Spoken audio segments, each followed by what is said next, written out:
शासकीय उचित मूल्य दुकानों में खाद्यान्न करने वाले सहकारी समिति के सेल्समैनों ने मध्य प्रदेश सहकारिता समिति कर्मचारी महासंघ जिला इकाई पन्ना के तत्वाधान में एवं जिला अध्यक्ष पवन गर्ग के नेतृत्व में कलेक्टर के नाम ज्ञापन सौंपकर बताया है कि वह लगभग 10 सालों से साधारण मजदूरी से भी कम मानदेय पर काम करने को मजबूर हैं, जबकि शासन द्वारा आदेश जारी किए गए हैं कि सेल्समैनों को 10,500 रुपए मानदेय एवं 3,000 रुपए अतिरिक्त भुगतान किया जाए। लेकिन पन्ना जिले में सेल्समैनों को किसी को 5,000, किसी को 6,000 और किसी को अधिकतम 7,700 प्रतिमाह मानदेय भुगतान किया जा रहा है, जिससे सेल्समैनों के परिवारों का गुजारा असंभव है।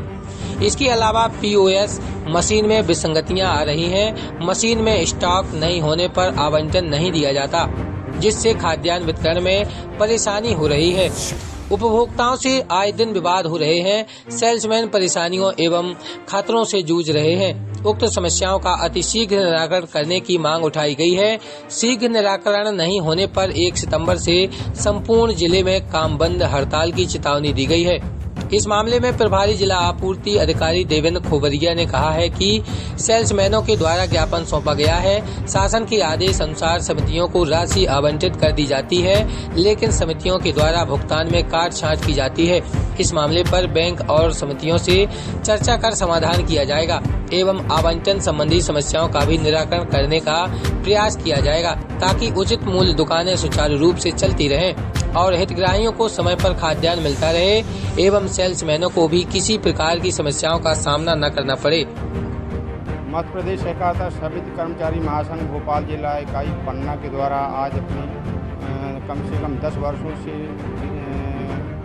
चिन्हित अपनी मांगों को आज ज्ञापन के माध्यम से कलेक्टर महोदय के समक्ष रखा गया है। उसमें समस्याएं जो हमारी मांगें थी वो ये हैं कि हमको जो है 10 वर्षों से साधारण मजदूर से भी कम मजदूर पर हमें वेतन दी जाती है, जबकि शासन हमको 10,500 रुपये प्लस 3,000 रुपये और यानी कुल मिलाकर 13,500 का आदेश हो चुका है। लेकिन जिला प्रशासन द्वारा हमको आज भी किसी को 5,000, 6,000 और अधिकतम 7,707 रुपये में हमसे काम कराया जा रहा है। इसके अलावा उचित मूल्य की दुकानों पीओएस मशीनों में स्टॉक विसंगति बनी हुई है। जहाँ पीओएस मशीन में स्टॉक नहीं है वहाँ भी राशन हमको नहीं दिया जाता है कि विक्रेता तन मन से अपने बांट सकें और जनता के सामने जो है झगड़े की नौबत आती है।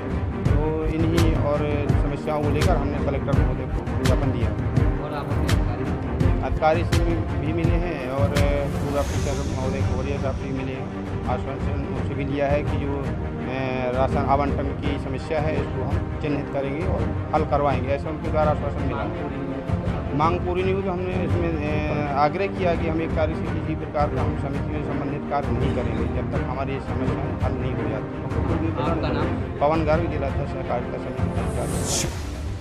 सहकारी समिति के जो विक्रेता लोग हैं इनका एक संघ है जिले में और उनकी अपनी विभागीय विभिन्न मांगों को लेकर उन्होंने आज एक ज्ञापन दिया है। उनका ये कहना है कि शासन 10,500 हमें कमीशन देती है दुकान में, तो वो जो 10,500 कमीशन शासन देती है वो विधिवत नागरिक आपूर्ति निगम के माध्यम से समितियों को जा रहा है, पर समितियों से सेल्समैनों को वो 10,500 के रूप में ना मिलकर कुछ कम राशि मिल रही है।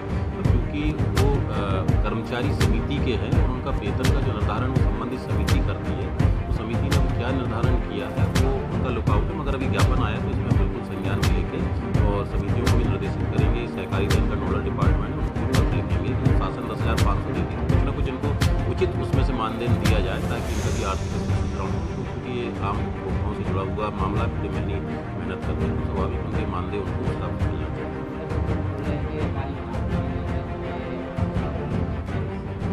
तो आंदोलन ठीक है, संघ को अपनी एक वो रहती है कि उनकी कुछ मांगे रहती है, मगर जो न्याय संगत मांगे होंगी और जो शासन जिस चीज़ को समय पे खाद्यान्न के लिए कमीशन दे रहा है वो कमीशन तो गवर्नमेंट बेकायदे समितियों को दे रही, क्योंकि समिति स्तर का मामला है। तो हम सहकारिता और बैंक को संज्ञान में लाके और जिनकी जो भी त्वरित कार्रवाई होगी उसको तत्काल कराने का करेंगे। खाद्यान्न के लिए भी उसमें अंकित किया गया है।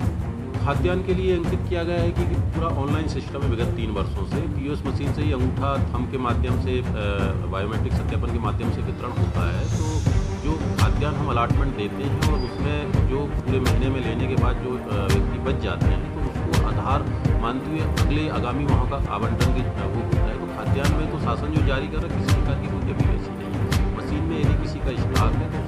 करके ही शासन दे दिया कि खाद्यान्न की कोई कमी नहीं, फिर भी हम